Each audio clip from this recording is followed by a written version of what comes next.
कल दीदी मायके जा रही है, रात में लौटेगी।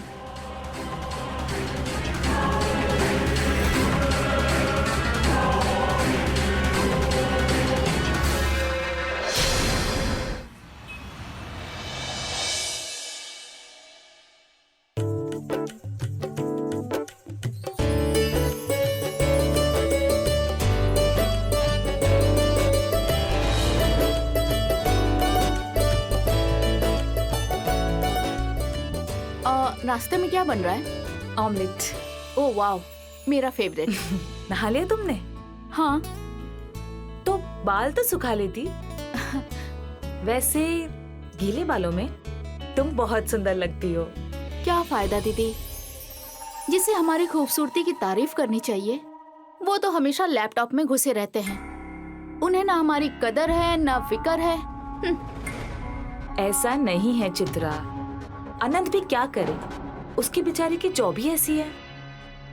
क्या फायदा ऐसी जॉब का दीदी, जिसमें न टाइम हो न पैसा हो। पूरे महीने के 25,000 सैलरी कमाते हैं और अंत में जाके पूरा 25,000 का हिसाब लगाते हैं। दीदी, अरे इतना खूबसूरत हार जेठ जी ने दिया? हाँ। ये तो बहुत महंगा लग रहा है दीदी। वाकई में जेठ जी आपसे कितना प्यार करते हैं। हर हफ्ते आपको एक तोहफा लाके देते हैं ना वो। चित्रा, अनंत भी तुमसे बहुत प्यार करता है। खाक प्यार करते हैं वो। आज तक हमको ना ढंग की साड़ी तक नहीं लाके दिए। आपको पता है, हमारे पास जितनी साड़ी है सब आप ही ने तो दी है। जेठ जी वाकई में आपसे बहुत प्यार करते हैं। अब देखिए ना, उनकी गवर्नमेंट सर्विस, ऊपर से अच्छी तनख्वाह, ऊपर से ऊपर की अच्छी कमाई। क्या बात है। एक मिनट चित्रा, कहीं तुम ये तो नहीं कहना चाहती कि सतीश एक भ्रष्ट ऑफिसर है? नहीं नहीं नहीं नहीं नहीं नहीं दीदी, हम ऐसा थोड़े ना कह रहे हैं। हम तो ये कह रहे हैं कि गवर्नमेंट सर्विस में तनख्वाह कितनी अच्छी मिलती है, तभी तो इतने महंगे महंगे हार ला रहे हैं आपके लिए। मैं कुछ मदद करूं? नहीं, अब सतीश की तारीफें करना बंद करो और ये सब लेकर बाहर जाओ। लो, संभल के। काश जेठ जी आपके नहीं हमारे पति होते जेठानी जी, तब तो जिंदगी की ऐशी हो जाती। लेकिन पति ना सही, यार तो बन सकते हैं ना जेठ जी हमारे।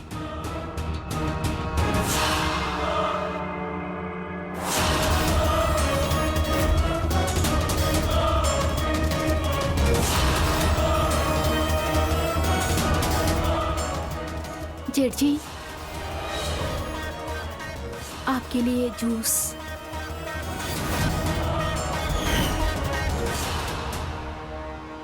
जेठ जी, क्या हुआ? कहाँ खो गए थे? कुछ नहीं, बस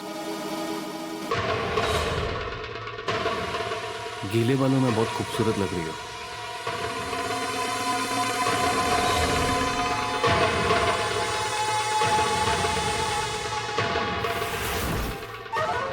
सॉरी, कुछ ज्यादा नहीं खो गए आप? ऐसा लग रहा है जैसे तुमने पानी की बूंदें नहीं, अंगार बरसाई हो मुझ पर। ओह, शायराना, क्या बात है। दीदी जी के लिए सोने का हार और हमारे लिए सिर्फ शायरी।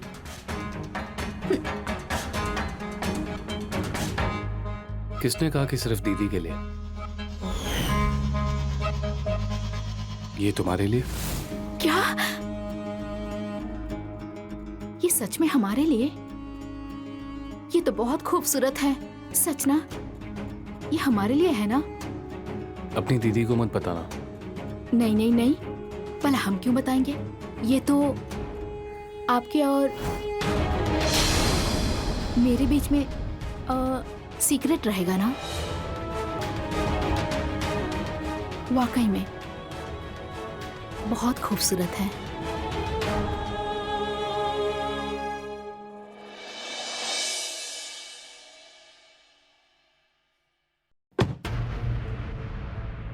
सुनो, जेठ जी तुम्हारा नाश्ते के टेबल पे इंतजार कर। हाँ बस 2 मिनट में आया। हमको एक बात नहीं समझ में आती। एक छोटे से मामूली अकाउंटेंट हो तुम प्राइवेट कंपनी में, फिर भी इतना बिजी रहते हो जैसे किसी बड़े कंपनी के मालिक हो। हाँ, हद है यार। जाओ जाओ, जाके जेठ जी से कुछ सीखो। देखो उन्हें, अपनी बीवी के लिए कितना वक्त निकालते हैं वो, इतने बड़े ऑफिसर होने के बावजूद। और तुम हो कि तुम कहना क्या चाहती हो? हम यही कहना चाहते हैं अनंत जी कि कुछ लाइफ में कर लीजिए। कब तक 25,000 पे जिंदगी जीते रहेंगे? हाँ, आप साहब बोलो, हुआ क्या है? तुमको पता है कल जेठ जी ने दीदी के लिए इतना महंगा तोहफा लेकर आए, सोने का हार। और तुम हो कि आज तक हमको एक चवन्नी का तोहफा तक नहीं दिए हो। कुछ दिए हो क्या? बताओ, दिए हो? चित्रा, तुम मुझे थोड़ा सा वक्त दो, मेरा प्रमोशन होने वाला है। उसके बाद मैं भैया की तरह हर हफ्ते तुम्हें गिफ्ट ला के दूंगा। लाओगे ना तुम? लाओगे मसूर की दाल, मूंग की दाल, यही सब लाओगे हमारे लिए। अनंत, कभी खुद को देखा है मिरर में? आईने में खुद को देखा है कभी? थोड़ा सा भी चार्म नहीं है तुम्हारे में।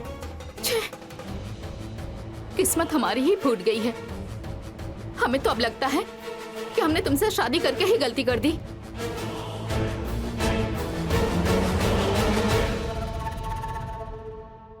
सतीश जी, टिफिन।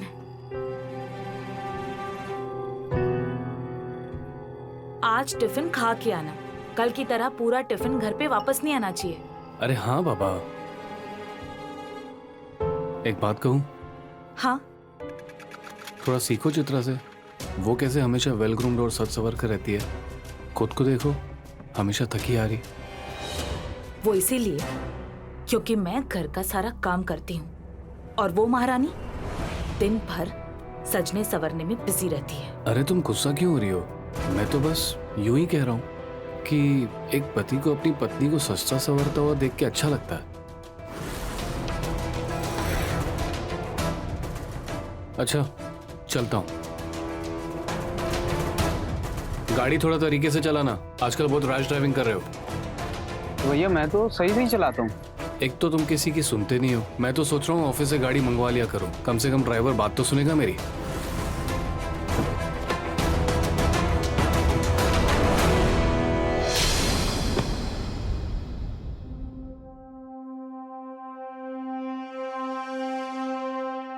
चित्रा, दीदी, आप? अरे क्या हुआ चित्रा? इतना घबरा क्यों गई तुम? नहीं, मैं घबराई नहीं।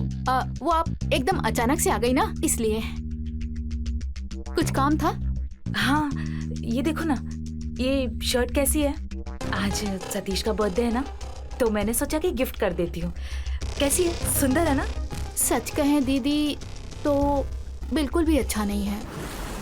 जेठ जी इतने हैंडसम हैं, उनकी हाइट, लंबाई और कितने सुंदर दिखते हैं ना वो, उन पे ये शर्ट नहीं जचेगी। उनके ऊपर तो कलरफुल वाला बहुत सूट करेगा। हाँ। अच्छा, अरे आप दुखी क्यों हो रही हो? मैं अभी ऑनलाइन ऑर्डर कर देती हूँ ना, अभी आ जाएगा। और हाँ, आज रात का खाना भी मैं बनाती हूँ। नहीं, रहने दो, मैं सब कुछ खुद कर लूंगी। क्यों? आज जेठ जी का इतना स्पेशल दिन है, आपका भी है, यानी उनकी क्वीन के लिए भी तो स्पेशल दिन है ना, तो रात का खाना तो मैं ही बनाऊं।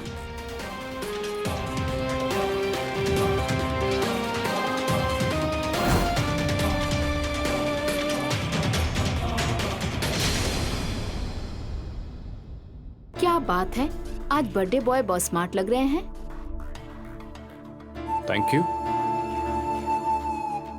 और तुम्हारे कान के झुमके बड़े प्यारे लग रहे हैं। Thank you. Happy birthday to you, happy birthday to you, happy birthday भैया। Thank you Anant. Wow, cake तो बहुत बढ़िया है। चलिए अब केक काट भी लीजिए। जरूर। अरे एक मिनट, बहुत जरूरी काम है। ये बताओ कि इन दोनों शर्ट्स में से आपको ज्यादा कौन सी अच्छी लगी? ये वाली। देखा, मैंने कहा था ना दीदी कि जेठ जी को सिर्फ मेरी चूज की हुई शर्ट पसंद आएगी क्योंकि मुझे उनकी चॉइस पता है, लेकिन आप हैं कि मानती नहीं। चलिए अब केक कट किया जाए। Sure. Happy birthday to you, happy birthday to you, happy birthday dear JD, happy birthday to you. ये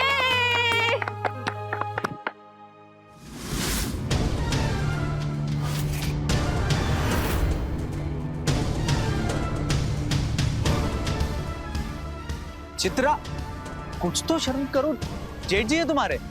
अरे तो क्या हो गया, पर मेरे दोस्त भी तो हैं, और जब दोस्ती की है तो किस बात की शर्म? हाँ? अरे अरे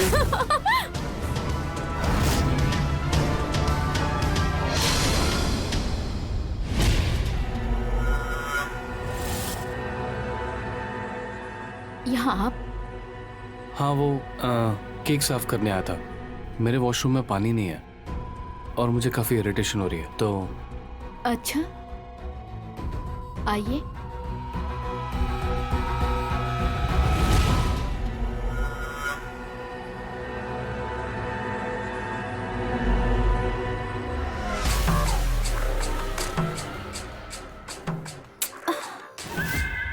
क्या हुआ? ये मेरा चेन, जरा एक मिनट देखिए।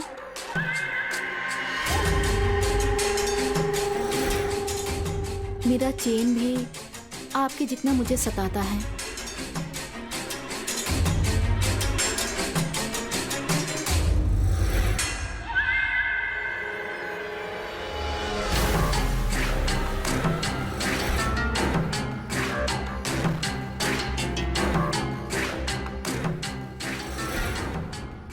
कल दीदी मायके जा रही है, रात में लौटेगी।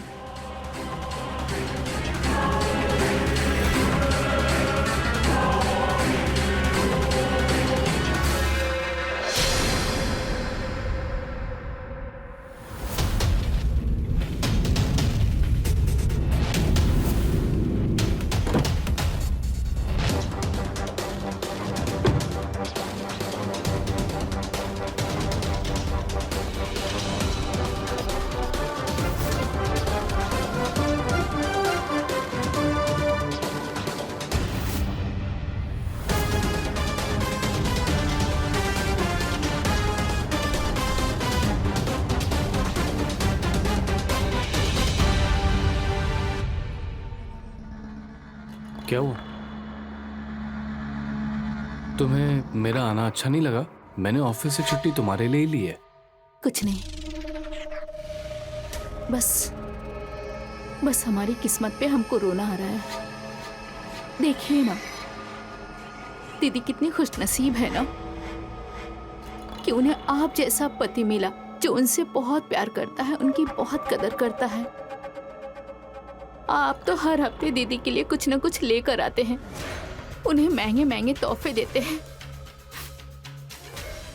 और एक हमारा पति, तोहफा तो दूर की बात, वो हमें टाइम तक नहीं देता है। ऑफिस में ओवर टाइम करते हैं, ऊपर से सैलरी सिर्फ 25,000 रुपए।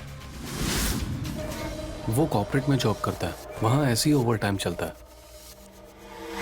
पर हमारी लाइफ का क्या? हाँ, हमारी जिंदगी तो बर्बाद हो रही है ना। क्या हमारे कोई अरमान नहीं, हमारी कोई ख्वाहिश नहीं है क्या? उसका क्या होगा? उसके लिए मैं हूं ना, मैं पूरे करूंगा तुम्हारे अरमान और तुम्हारी ख्वाहिशें।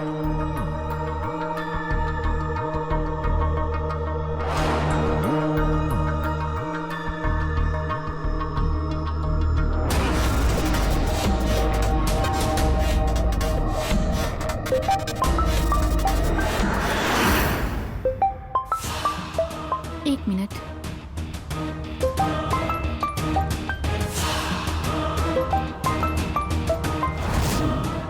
ये आदमी भी ना,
हमें पक्का यकीन है इनकी और चित्रा के बीच में कुछ तो चक्कर चल रहा है। हम कुछ भी बर्दाश्त कर सकते हैं, लेकिन पति की बेवफाई नहीं।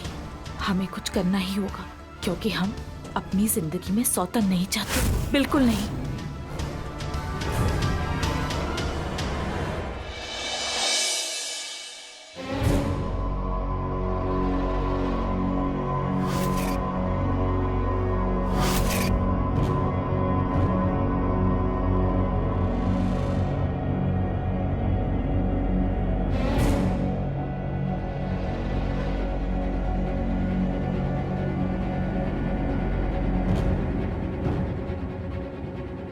क्या हुआ? आजकल तुम्हारा मूड बड़ा खराब लग रहा है। सतीश जी, मुझे आपसे कुछ बात करनी है। बोलो। आपने कहा था कि अनंत और चित्रा एक आध महीना यहाँ रुकेंगे, और जैसे ही अनंत को कोई अच्छा जॉब मिल जाएगा वो चित्रा को लेकर यहाँ से चला जाएगा अपने नए घर में। लेकिन अब करीब 2 महीने हो चुके हैं, और कितना समय। तो क्या हो गया कमला? अनंत मेरा छोटा भाई है, वहाँ कानपुर में बहुत कम सैलरी में जॉब कर रहा था। यहाँ लखनऊ में कम से कम करियर बनने के चांसेस तो हैं, और बड़े भाई का घर होते हुए वो किसी और जगह पे रहेगा, अच्छा लगता है क्या? देखो, उसे थोड़ा फाइनेंशियली स्टेबल हो जाने दो, अच्छी जॉब लग जाने दो, थोड़े पैसे जमाने दो, उसके बाद देख लेंगे उसके लिए दूसरा घर। नहीं सतीश जी, मुझे कुछ ठीक नहीं लग रहा। पता नहीं क्यों मुझे चित्रा के लक्षण ठीक नहीं लगते। वो जैसे चिपक चिपक के आपसे बातें करती है, आपके आसपास घूमती रहती है। मुझे ये सब कुछ जरा भी पसंद नहीं। अरे बच्ची है वो, ऐसे ही करती है, तुम उसका टेंशन मत लो।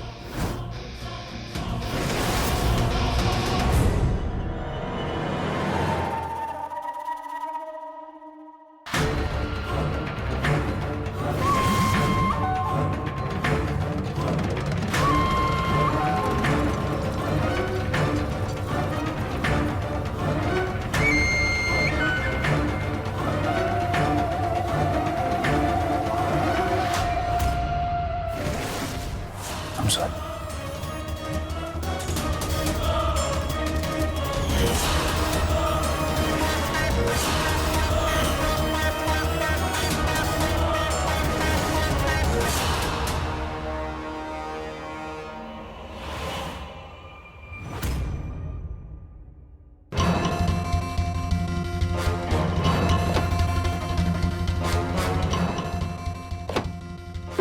अनंत, मैं कुछ भूल गया हूँ, तुम गाड़ी निकालो।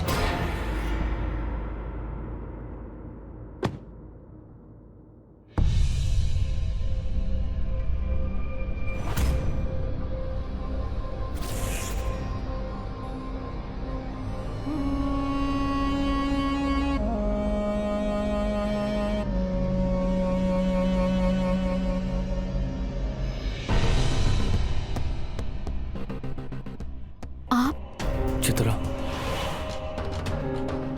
अब मैं तुम्हारे बिना नहीं रह सकता। सुनिए, दीदी आज दोपहर में डॉक्टर के पास जा रही हैं, 3:30 बजे।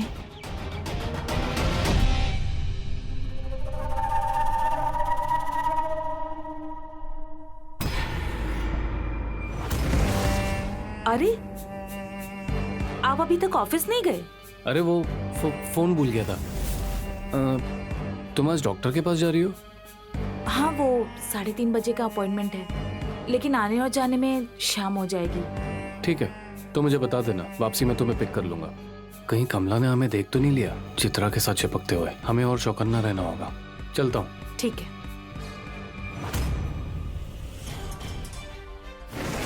लेकिन इन्हें कैसे पता चला कि मैं डॉक्टर के पास जा रही हूँ? मैंने तो इन्हें बताया ही नहीं था।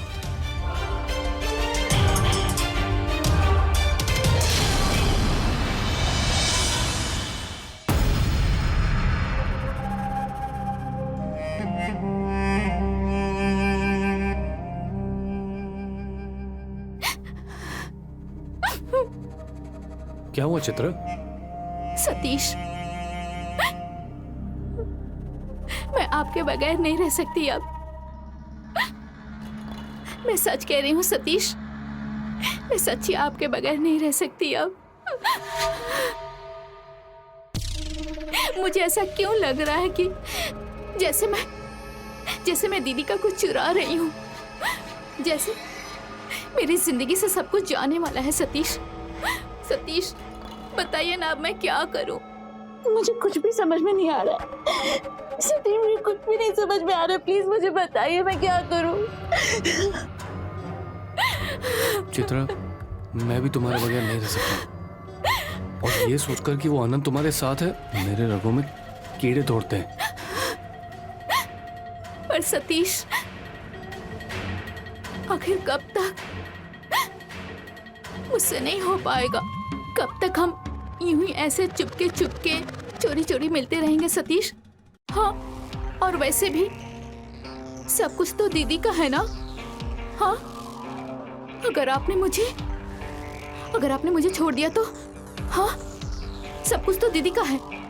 आप तो कभी भी अपनी मर्जी से मुझे इस घर से और अपनी जिंदगी से निकाल फेंक देंगे। फिर मेरा क्या होगा? मैं कहाँ जाऊंगी? मेरा क्या होगा सतीश? हाँ? तुम्हें सच में ऐसा लगता है मैं करूंगा तुम्हारे साथ? पर दीदी और अनंत के रहते हुए हम कैसे खुल के मिल पाएंगे? हम तो खुल के जी भी नहीं पाएंगे। मैं तुम्हें पाने के लिए कुछ भी कर सकता हूँ। सच्ची ना? हाँ चित्रा।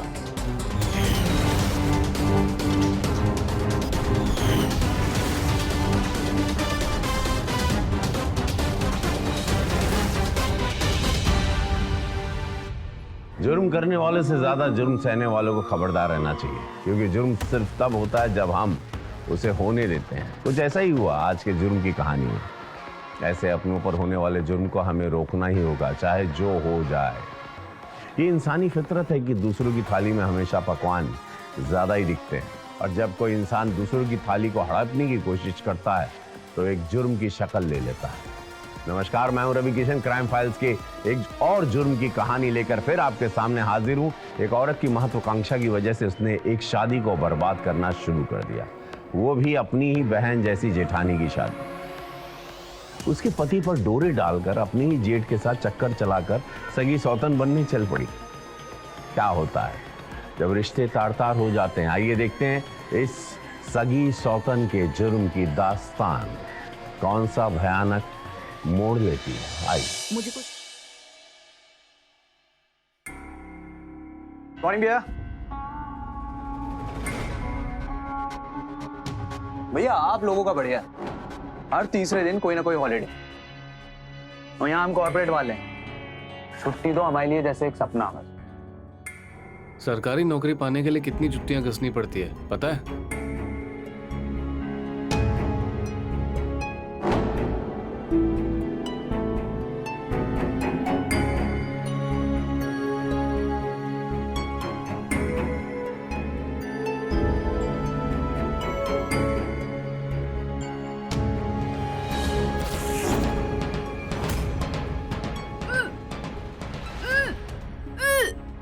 चित्रा, कमला ये देखो जरा। चित्रा, बैठो बैठो, वो देख लेगी।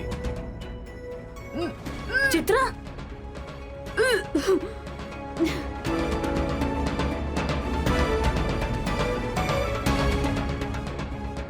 ठीक हो? ठीक हो अभी?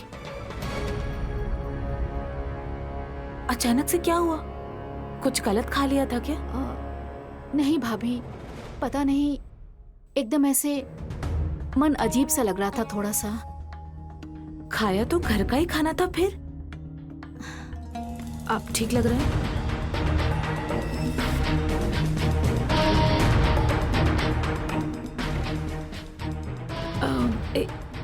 एक मिनट, खट्टा वट्टा खाने का मन तो नहीं कर रहा है? हाँ, कर रहा है? चलो फिर, ये तो खुशखबरी है।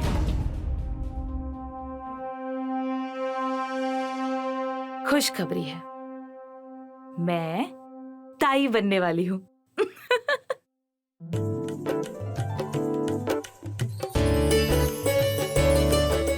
भैया मुबारकबाद तो दे दो।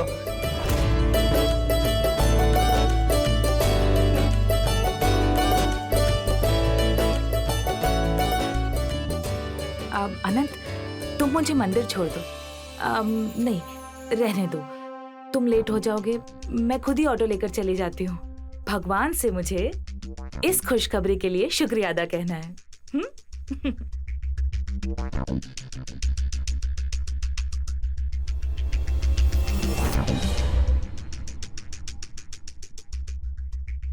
चली? चलो, अनंत आते वक्त मिठाई जरूर ले लेना। वापस बधाई। बाय भैया। बाय चित्रा, आता हूँ। हाँ, अपना ख्याल रखना।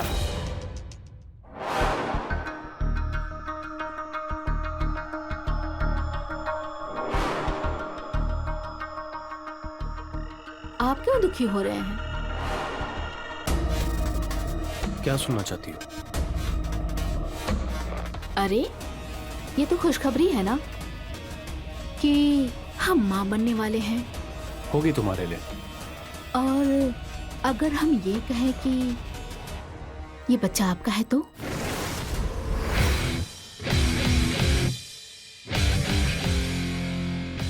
सच चित्रा?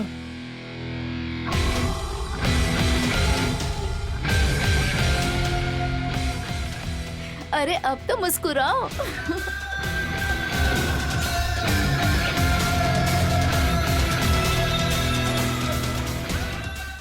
पापा बनने का सुख अपने हाथ से जाने नहीं दे सकता मैं।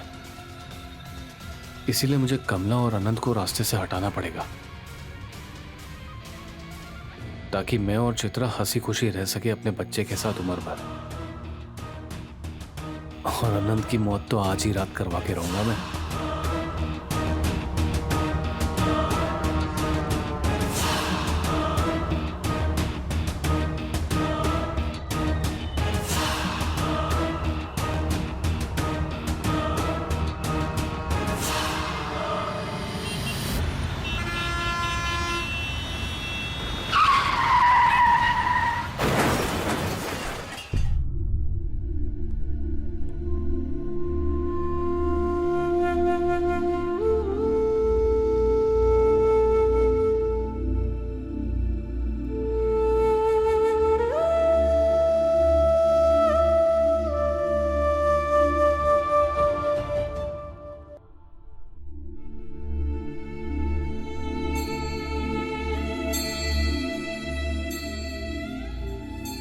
सतीश, तूने अनंत को कानपुर से लखनऊ बुलाया था ना, और मुझे कहा था उसका ख्याल रखेगा।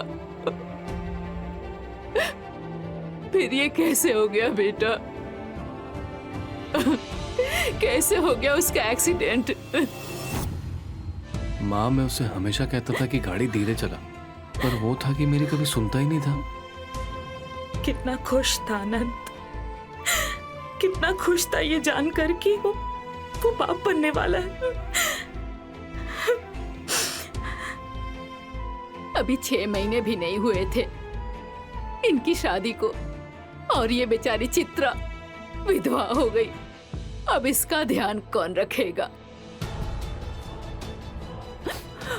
माँ, आप चिंता मत करो, मैं हूं ना।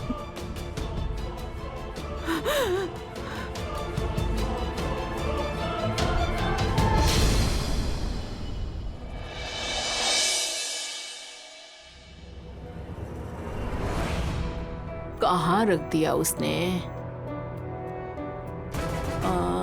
इसमें भी नहीं है। कहाँ रख के गई ये? कमला, कमला। अरे हाँ, वो तो मंदिर गई होगी। चित्रा कहाँ चली गई? चित्रा, चित्रा,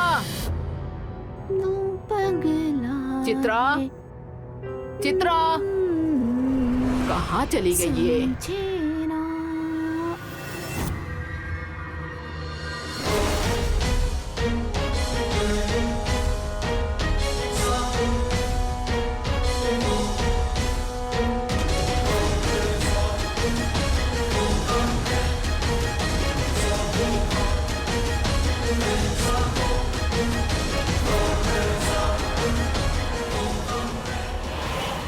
अभी 15 दिन भी नहीं हुए इसके पति को मरे हुए, और ये नीलज नाच रही है।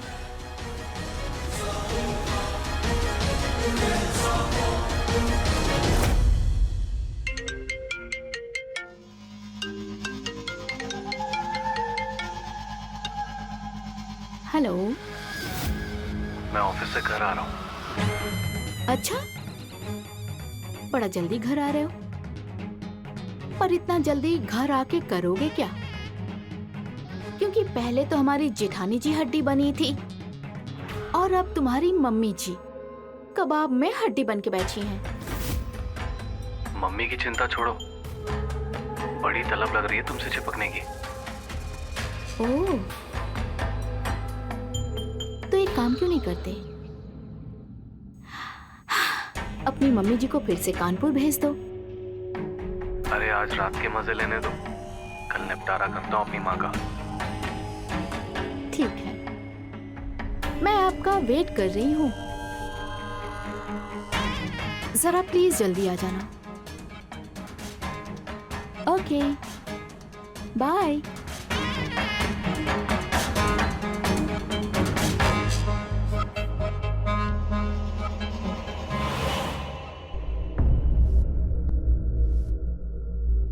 माँ, हाँ, कुछ परेशान लग रही हो? देखो सतीश, मुझे कुछ ठीक नहीं लग रहा है। अभी अनंत को गए हुए 15 दिन हुए और चित्रा हंसी ठिठोली कर रही है। माँ, मैं समझता हूँ,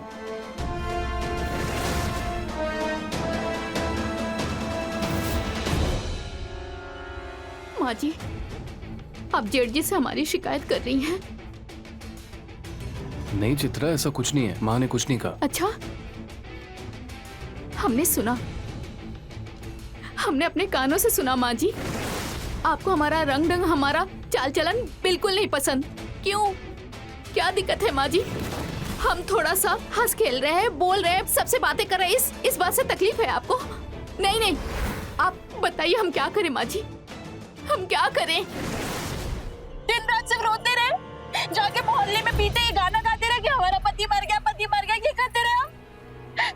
क्या करें सतीश जी, दिन रात सिर्फ रोते रहे। अरे हम तो सिर्फ थोड़ा सा हंस खेल लेते, बोल लेते आप सबके सामने, ताकि आप लोग परेशान ना होए हमारे लिए। और आप चित्रा, तुम माँ जी, प्लीज रोना बंद करो। माँ ने नहीं ऐसा कुछ नहीं सतीश जी, कहा। नहीं, हम कल से सिर्फ रोते रहेंगे, ठीक है? हम कल से किसी से कोई बात नहीं करेंगे, हम सिर्फ रोते रहेंगे कि हमारा पति मर गया। चित्रा, प्लीज रोना बंद करो। क्या माँ, पहले ही वो परेशान है, ऊपर से आपने भी रुला दिया।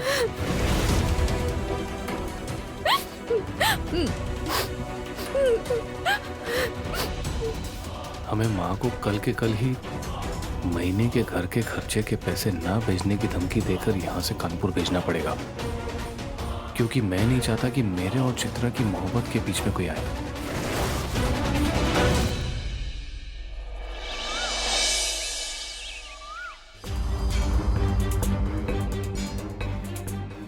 माँ, आप मेरी वजह से तो नहीं जा रहे हो ना? नहीं नहीं, बस मन नहीं लग रहा है। खुश रहो, खुश रहो। चित्रा, गाड़ी की चाबी अंदर रह गई है, लेकर आना। दीदी, हम लेकर आते हैं चाबी जेठ जी को, आप यहीं रुकिए।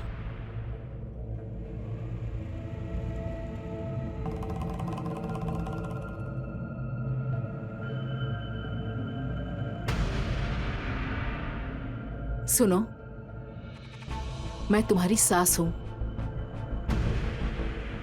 वो मेरा बेटा है, तुम मेरी बहू हो। वो भी मेरी बहू है।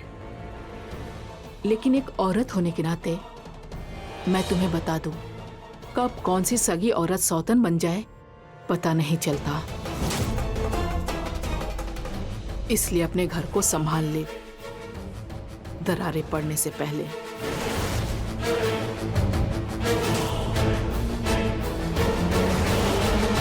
जुर्म करने वाले की सोच की दाद देनी पड़ेगी। न जाने क्या सूझता है उन्हें कि इतना बड़ा जुर्म कर लेते हैं, वो नहीं किसी मासूम इंसान की जिंदगी दांव पे लगाकर। एक बार भी नहीं सोचते कि उस मासूम इंसान पर क्या असर होगा उसका। हमें ऐसे ही जुर्म करने वालों से दूरी बनाए रखने और अपनी जिंदगी को सुरक्षित रखना है। किसी पर अंधा विश्वास नहीं रखना चाहिए।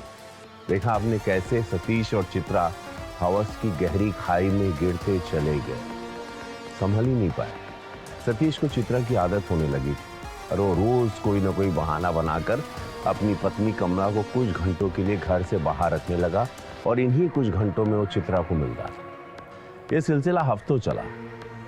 चित्रा ने सतीश को जैसे पूरी तरह अपने वश में कर लिया। जहां सतीश को सिवाय चित्रा के कुछ नहीं दिखाई दे रहा है, वहां अब चित्रा के मंसूबे वो सब पाने को होने लगे थे जिसके लिए उसने रिश्ते की मर्यादा तोड़ी, अपनी ही जेठानी को दांव पे लगा दिया। हवस पास। आइए देखते हैं कैसे। गाड़ी के पीछे के दोनों बैक टायर पंचर है। अब क्या होगा? माँ को स्टेशन जाने में देरी हो जाएगी तो? अरे रिक्शा में छोड़ देंगे। आओ माँ। Good morning sir. मैं बस ऑफिस के लिए निकल ही रहा था। एक्चुअली माँ को स्टेशन छोड़ने जा रहा हूँ। बताइए ना, कुछ अर्जेंट? ठीक है, मैं देखता हूँ। कमला, तुम माँ को रिक्शा से स्टेशन पे छोड़ दो। दिल्ली से कोई बड़े ऑफिसर्स आए हैं, मुझे जल्दी ऑफिस जाना होगा। अच्छा ठीक है, मैं माँ को छोड़ देती हूँ। ठीक है माँ, अपना ख्याल रखना। खुश रहो। चले हाँ चलो, बाय माँ। बाय।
ये क्या हो रहा है यहाँ?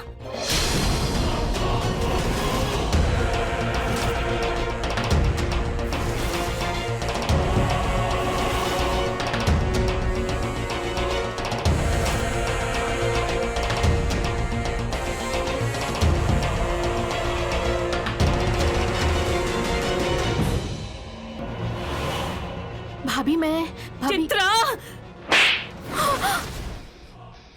तुम इतनी गिरी हुई हो, ये मुझे आज समझ में आया। अब तुम मेरे इस घर में एक पल और नहीं रुक सकती। निकलो यहाँ से, मेरी बात तो सुनिए।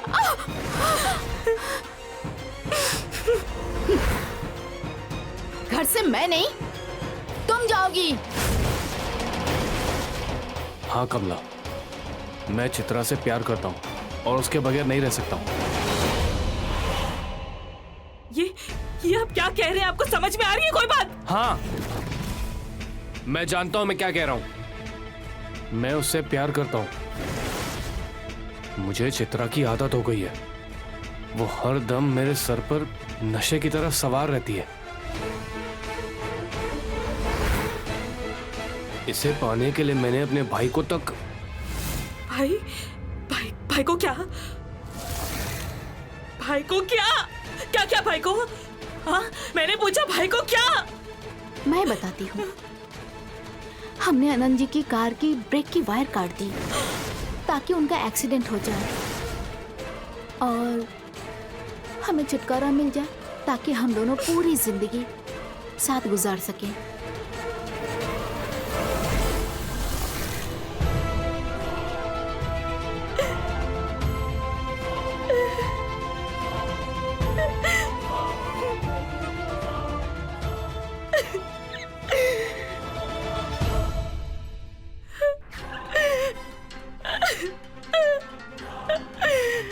अब मरने के लिए तैयार हो जाओ।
रुक जा सतीश, हट।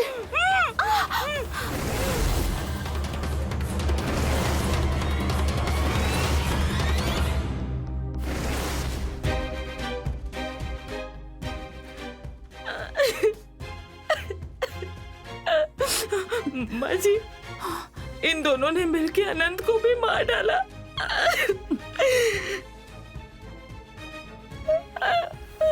अगर मुझे पता होता कि मेरी कोख से तू जैसा राक्षस पैदा होगा, मैं तुझे पैदा ही नहीं होने देती। संभाल लिए आप। सही समय पर आपने पुलिस को फोन करके कानून का साथ दिया आपने।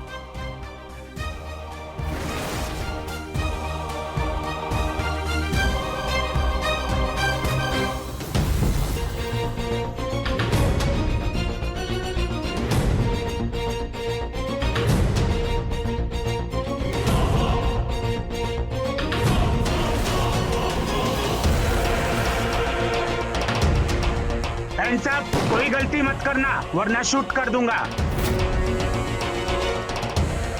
ले चलो सबको।